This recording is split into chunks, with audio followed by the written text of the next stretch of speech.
அஸ்ஸலாமு அலைக்கும் வரஹ்மத்துல்லாஹி வபரகாத்துஹு. ஏகத்துவ முஸ்லிம் ஜமாத் மாநில தலைமையகம் சார்பாக தேர்தல் முடிவுகளை குறித்து மக்கள்கள் சில கேள்விகளை முன் வச்சிருக்கிறாங்க. அதற்கு கேள்விகளுக்கு தெளிவுபெறும் வண்ணமாக ஏகத்துவ முஸ்லிம் ஜமாத்தின் மாநில தலைவர் சகோதரர் சேப்பாக்கம் அப்துல்லா அவர்களிடம் அந்த கேள்வியை கேட்டு மக்களுங்களுக்கு தெளிவு பெறும் வண்ணமாக இந்த வீடியோ பதிவை நம்ம பதிவேற்றம் செய்ய இருக்கிறோம் இன்ஷா அல்லாஹ். முதலாவதாக வந்திருக்கக்கூடிய கேள்வி என்ன என்றால், இந்த 2026 தேர்தலில் மதசார்பற்ற முற்போக்கு கூட்டணிக்கு நீங்கள் ஆதரவு அளித்துள்ளீர்கள். இந்த முடிவுக்கு பின்னால் உள்ள முக்கிய காரணம் என்ன? இந்த கூட்டணி குறிப்பாக இஸ்லாமிய சமுதாயத்திற்கு எந்த வகையில் நன்மை தரும் என்று நீங்கள் நம்புகிறீர்கள் என்று ஒரு சகோதரர் கேள்வி கேட்டிருக்காரு. அஸ்ஸலாமு அலைக்கும் வரஹ்மத்துல்லாஹ். அன்புக்குரிய சகோதரர்களே, இப்போ சகோதரர் கேட்ட கேள்வி ரொம்ப முக்கியமான ஆழமான ஒரு கேள்வி. ஏகத்துவ முஸ்லிம் ஜமாத் ஏன் திராவிட முன்னேற்ற கழகத்தின் கூட்டணிகளுக்கு நாம் ஆதரவு தெரிவிக்கணும், அந்த ஆதரவுக்கு பின்னாடி இருக்கக்கூடிய மிக முக்கியமான காரணம் என்ன, இந்த ஆதரவு சமுதாயத்துக்கு எந்த அளவுக்கு பயனளிக்கும் அப்படின்னு சொல்லி கேட்குறாங்க. நீங்கள் கடந்த காலத்துடைய வரலாறை நீங்கள் அப்படியே அசை போட்டு பார்த்தீங்கன்னா என்ன மாதிரியான சூழ்நிலைகள் இந்தியாவில் நடந்துகிட்டு இருக்கு அப்படின்றத வெளிப்படையாக உங்களால் பார்க்க முடியும். இந்த 2014 பிஜேபியினுடைய அரசாங்கம் அமைஞ்சதிலிருந்து நாட்டில் நடக்கூடிய கலவரங்களாக இருக்கட்டும், சிறுபான்மை சமுதாயத்துக்கு எதிராக நடைபெறுகிற பிரச்சனைகளாக இருக்கட்டும், எல்லாமே முழுக்க முழுக்க இந்த நாட்டில் மதவாதத்தை முன்னிறுத்த வேண்டும், ஜனநாயகத்தை ஒழிக்க வேண்டும், அரசியலமைப்பு சாசனம் அப்படின்றதே ஒன்று இருக்கக்கூடாது அப்படின்றதான் யதார்த்தமான ஒரு சூழ்நிலையாக இருக்குன்றத கடந்த கால அரசியலை நுணுக்கமாக கவனித்து வந்திருக்கிற எல்லா பொதுமக்களுக்குமே தெரியும்.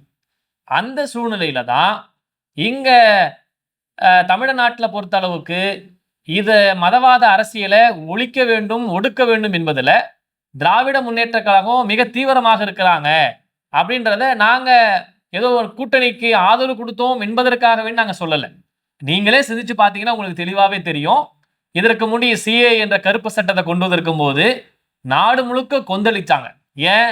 இது முழுக்க முழுக்க அரசியலமைப்பு சாசனத்துக்கு எதிரானது, சிறுபான்மை சமுதாயத்தை இந்த நாட்டை விட்டு தூரமாக்குகிற ஒரு வேலை, இதுல கண்டிப்பாக ஒட்டுமொத்த இந்தியாவும் கொதித்தெழுந்த ஒரு மிகப்பெரிய சம்பவத்துல தமிழக அரசாங்கம் சட்டமன்றத்துல இதற்கு எதிராக தீர்மானம் நிறைவேற்றி ஜனநாயகத்தை காக்கிற வேலையை தமிழக அரசும் குறிப்பாக திராவிட முன்னேற்ற கழக அரசு தெரிவிச்சிச்சு.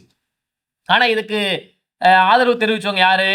இன்னைக்கு நீங்க பிஜேபி கூட்டணி இருக்கக்கூடிய அதிமுகவை பார்த்தீங்கன்னா, அன்னைக்கு அந்த சட்டம் பாராளுமன்றத்தை நிறைவேற்றுவதற்கும் மக்களவையை நிறைவேற்றுவதற்கும் மிக முக்கியமான காரணமா இருந்தவங்க இந்த அதிமுகவுடைய கூட்டணி, பிஜேபி கூட்டணியே சொல்லலாம். அந்த அளவுக்கு அவங்களுடைய வேலை அன்னைக்கு நடந்ததனுடைய வெளிவாகத்தான் அது திருத்தம் நிறைவேற்றுவதற்கு மிக முக்கிய காரணமா இருந்துச்சு. இப்போ இந்த சிறுபான்மை சமுதாயத்தை பாதுகாக்கிற விதமாக இருக்கட்டும், அரசியலமைப்பு சாசனத்தை பாதுகாக்க வேண்டிய விஷயங்களா இருக்கட்டும், ஜனநாயகத்தை இந்த நாட்டில் தீவிரமாக நிலைநிறுத்த வேண்டும் என்பதற்காக வேண்டி பாடுபடக்கூடிய விஷயமா இருக்கட்டும், முழுக்க முழுக்க இது அரசியலமைப்பை பாதுகாப்பதற்காக பாடுபடுகிற ஒரே காரணத்துக்காக வேண்டியும், ஜனநாயகத்தை பாதுகாக்க வேண்டும் என்று சொல்லுகிற ஒரே காரணத்துக்காக வேண்டியும் தான் இந்த ஏகத்துவ முஸ்லிம் ஜமாத் திராவிட முன்னேற்ற கழகம் அவர்கள் தெளிவாகவே இந்த பாசிசத்தை ஒழிக்க வேண்டும், இந்த நாட்டில் மதவாதத்தை ஒழிக்க வேண்டும், இது ஜனநாயக நாடு, ஒரு அரசியலமைப்பு சாசனத்தை அடிப்படையில் இயங்குகிற ஓப்பனாக சொல்றதா இருந்தா இது ஜனநாயகத்தை பாதுகாக்குவதற்காக பாடுபட வேண்டிய ஒரு மிக முக்கியமான இயக்கம் என்று சொல்லுகிற அளவுக்கு அவர்கள் வெளிப்படையாக நடந்து கொண்ட காரணத்தினால்தான் இந்த ஏகத்துவ முஸ்லிம் ஜமாத் அவர்களுக்கு ஆதரவு தெரிவிச்சிருக்கிறார்கள் என்பதை நீங்க புரிஞ்சுக்கொள்ளணும். ஏன்னா இன்னைக்கு இதுக்கு பின்னாடி இந்த ஆதரவுக்கு பின்னாடி வேற எந்த சுயநலமான காரணம் இல்லை. ஜனநாயக அடிப்படையில வெளிப்படையாக பொதுநல காரணமாகவே மையப்படுத்தி தான் இந்த ஆதரவு நாங்கள் தெரிவிச்சிருக்கோம். இதுக்கு பின்னாடி என்ன மாதிரியான ஆதாயங்கள், என்ன நன்மை சமுதாயத்துக்கு ஏற்படும்னா, இந்த மதவாத அரசியலை இந்த தமிழ்நாட்டில் குடியமர்த்தணும், இதுக்குள்ள கால் ஊனணும் அப்படின்னு நினைக்கக்கூடியவங்க அதிமுக என்ற குதிரையின் மேல சவாரி செய்து வந்துகிட்டு இருக்காங்க. உங்களுக்கு நல்லாவே தெரியும்.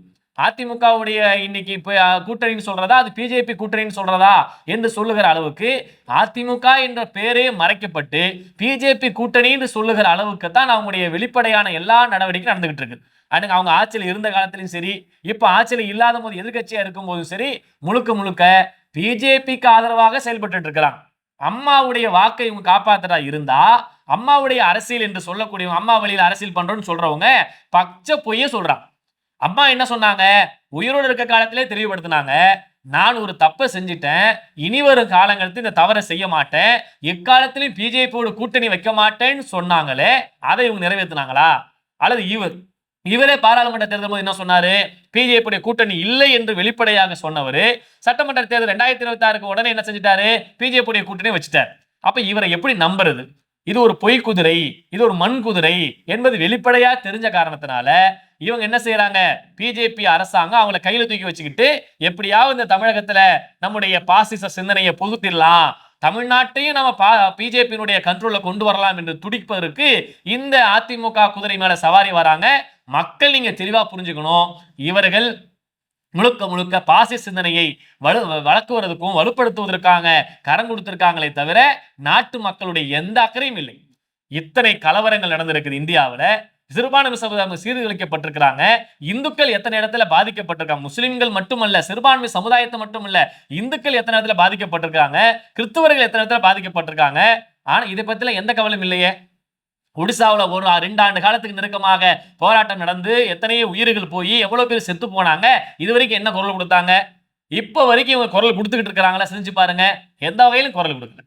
அப்ப முழுக்க முழுக்க இந்த கூட்டணிக்கு பிறகு நாங்கள் எதிர்பார்ப்பது என்னவென்றால், இந்த தமிழ்நாட்டிலே பிஜேபி ஒழிக்கப்பட வேண்டும், மதவாத அரசியல் ஒழிக்கப்பட்டு ஜனநாயகம் தளர வேண்டும் என்பதற்காக வேண்டிய இந்த மதசார்பற்ற முற்போக்கு கூட்டணிக்கு எங்களுடைய ஆதரவை தெரிவுபடுத்தியிருக்கோம் என்பதை இந்த நேரத்தில் சொல்லிக் கொள்கிறோம்.